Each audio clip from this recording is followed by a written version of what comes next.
Hi, welcome to the My UPC Finder video tutorial, Home and History Navigation.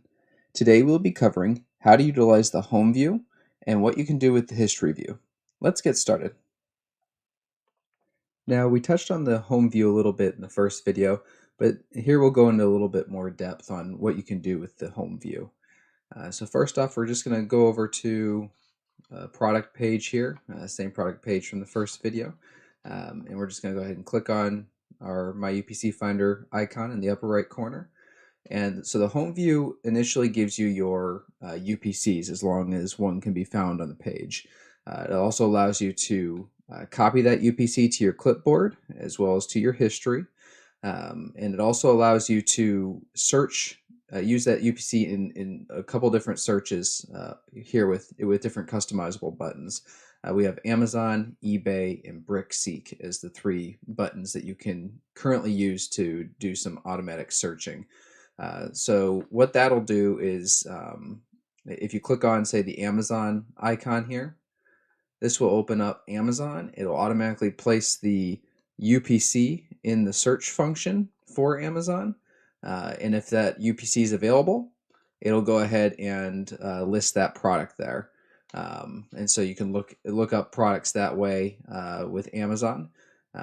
Let's go back to here, and we've got the next button we have is eBay. It's going to do the same thing. If you click on that, it's going to open up a new tab, and it's going to place that UPC in an eBay search, so that way you can see and kind of price compare on what that particular item is going for on eBay.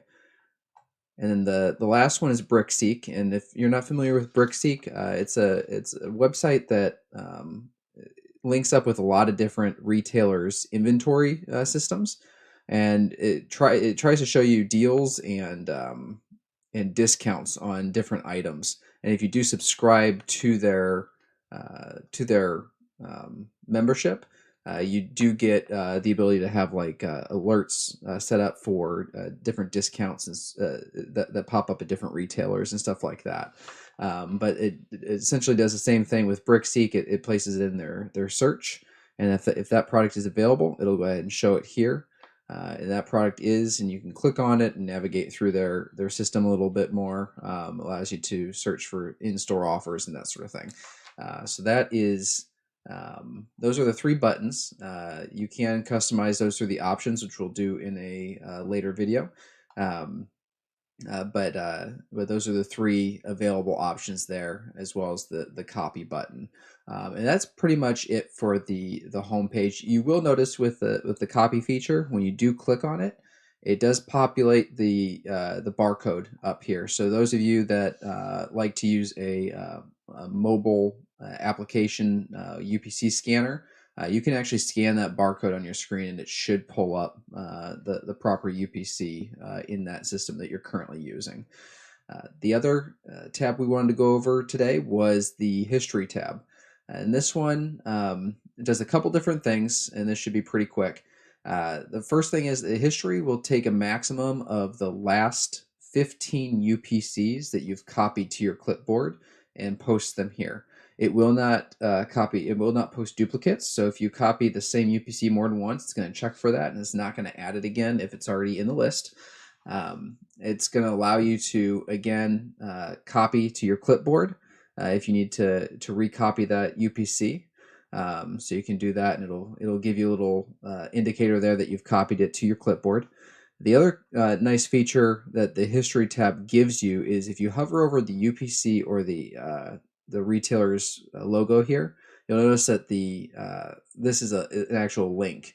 And what that is when you copied the UPC initially and it added it to history, it took a snapshot of what page that came from, and it went ahead and added that URL as a link here. So if I go back to like a Kohl's link here that I copied before, and I click on it, it's going to open a new tab, and it's going to bring you back to that exact product page that you copied that UPC code initially from.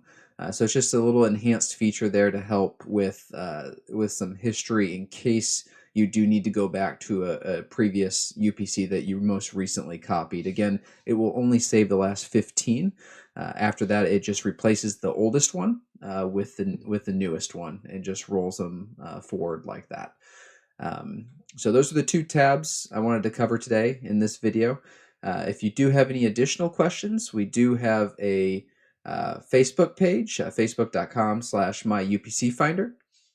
We also you also can email us directly if you have any questions or concerns at 712interactive@gmail.com. As well as we do have a support page on our website at myupcfinder.com/support.html. Thanks.